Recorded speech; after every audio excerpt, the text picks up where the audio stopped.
Selamat pagi anak-anak. Pagi, Bu. Bagaimana kabarnya hari ini? Baik, Bu. Baik. Sebelum kita mulai pembelajaran kita pada hari ini, alangkah baiknya kita mulai dengan doa. Ketua kelas, silakan dipimpin doanya. Sebelum kita belajar, mari kita berdoa menurut agama dan kepercayaan kita masing-masing. Doa dimulai.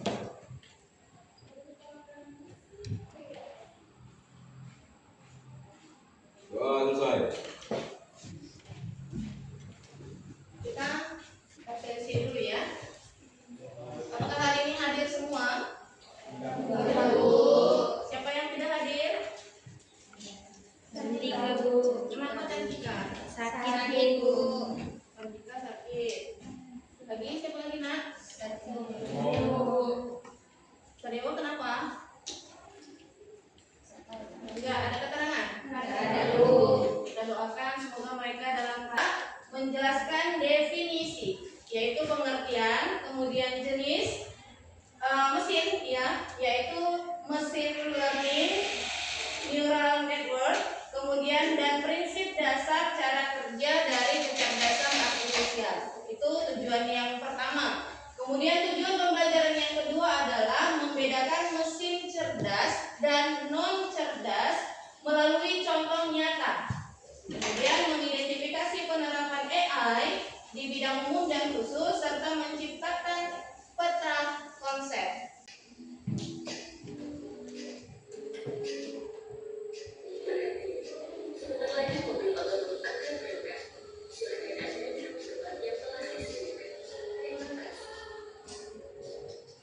Berkeliling kampus tapi tidak ada pengemudinya. Kalau tidak terbiasa, jadinya agak was-was atau takut.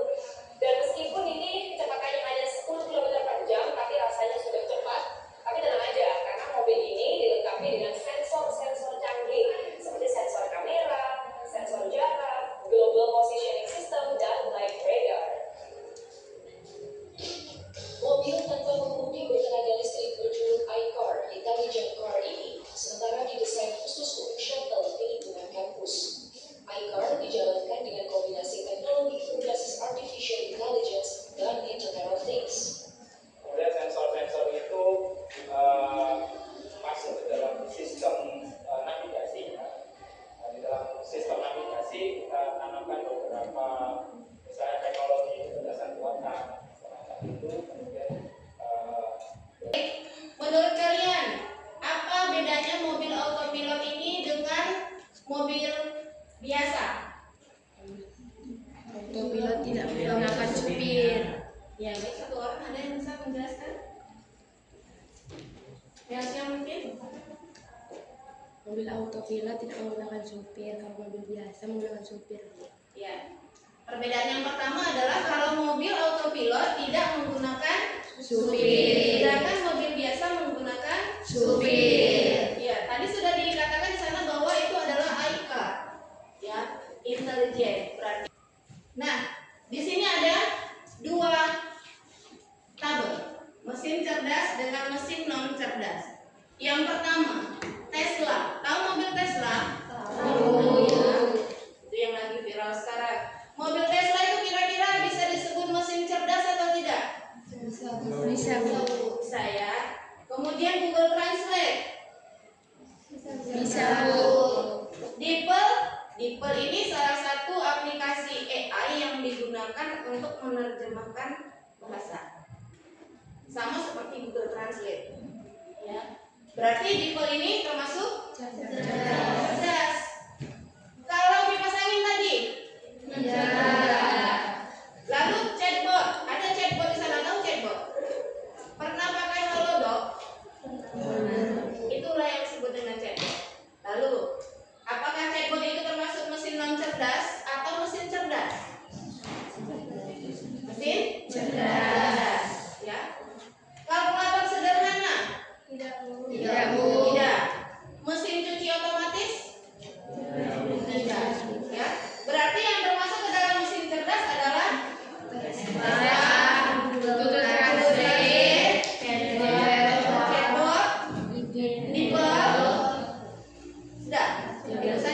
ya.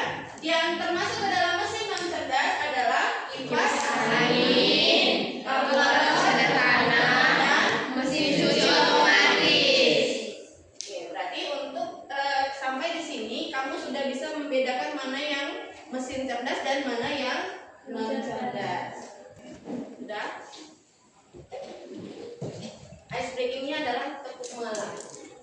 Kalau saya bilang tepuk pagi, sekali. Kalau saya bilang tepuk siang, tepuk malam, ya tepuk pagi sekali, tepuk siang 2 kali, tepuk malam 3 kali. Oke, fokus dan konsentrasi. Tepuk pagi, tepuk siang, tepuk malam, tepuk pagi, tepuk malam, tepuk siang, pagi. Ini definisi dari kecerdasan artifisial atau yang disebut dengan AI. Nah, kecerdasan artifisial itu mampu belajar dari data yang tersedia. Artinya, meskipun dia cerdas, tetap dia harus memiliki data. Lalu data itu siapa yang memberi? Manusia. Ya. Menggunakan algoritma untuk menemukan pola yang membantunya meningkatkan kinerja dalam tugas-tugas tertentu. Kalau sekarang kan sudah ada robot yang bisa membantu pekerjaan rumah. Kemudian pemahaman bahasa. AI dapat memahami dan memproses bahasa manusia. Memungkinkan interaksi yang lebih netral melalui aplikasi seperti asisten virtual dan penerjemah otomatis. Seperti tadi Google Translate dan DeepL. Ya. Jadi kalau kamu mau mentranslate dari bahasa Inggris ke bahasa Indonesia coba pakai DeepL.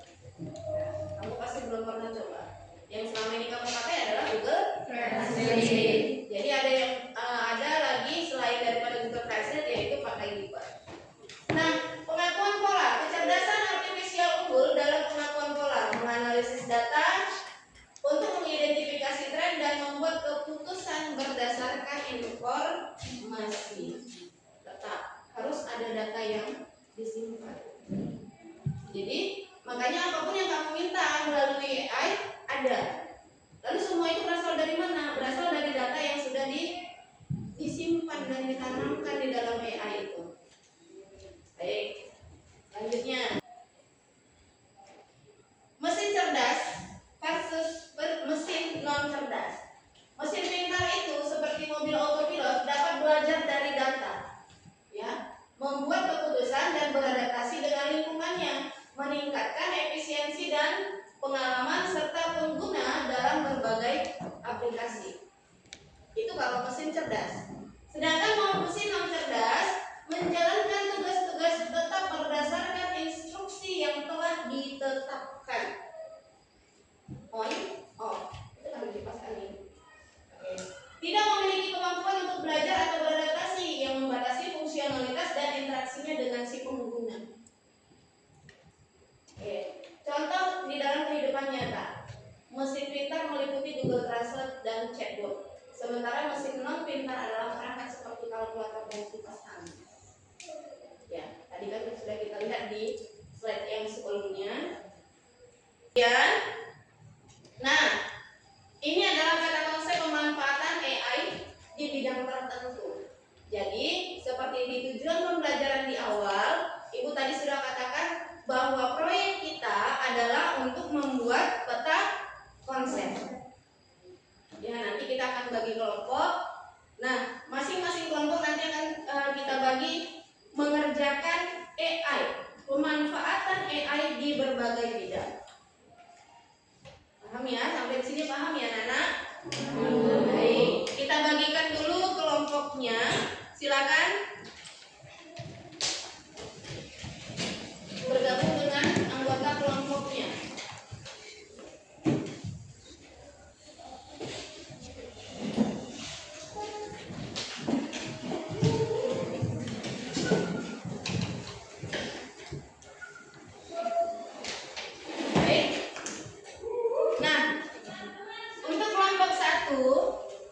Akan mengerjakan pemanfaatan AI di bidang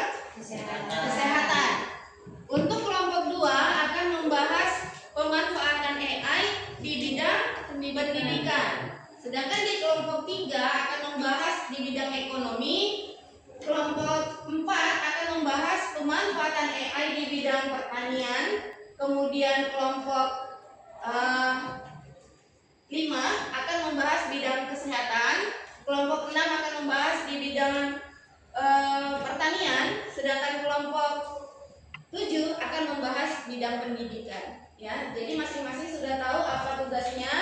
Ingat, silakan kamu bagi kerja. Siapa yang mencari informasinya, siapa yang mendesain, dan siapa yang mengatur presentasinya nanti. Silakan kamu manfaatkan media yang bisa digunakan untuk membuat peta konsep. Ya, sesuaikan dengan tugas dari kelompoknya masing-masing. Silakan.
Bagaimana, apakah sudah selesai? Sudah. Oke, sekarang kita presentasikan ya, biar ibu yang pilih kelompok mana yang terlebih dahulu yang akan mempresentasikan hasilnya. Mulai. Selamat pagi semuanya. Pagi. Di sini kami dari kelompok 2 ingin mempresentasikan hasil kerja kami, yaitu lomba AI di bidang pendidikan. Perkenalkan, saya Mutia Arsela. Saya Fanya Azhar. Saya Alvino. Dan inilah hasil dari kerja kelompok kami. Manfaat AI di bidang pendidikan, yaitu salah satunya diaksesibilitas pendidikan. AI membantu peserta didik berkebutuhan khusus, contohnya speech to text and text to speech. Sebagai pendukung guru, yaitu membantu guru dalam perencanaan, evaluasi, dan administrasi kelas. Contohnya Google Classroom. Adapun dalam otomatisasi penilaian, AI digunakan untuk menilai tugas, kuis, dan ujian secara otomatis. Contohnya ujian dengan ganda otomatis, serta dalam bidang persalinan konten belajar. Demikian dari hasil presentasi kami. Sekian dan terima kasih. Kasih tepuk tangan. Ya, bagus ya hasil diskusi dari kelompok 1.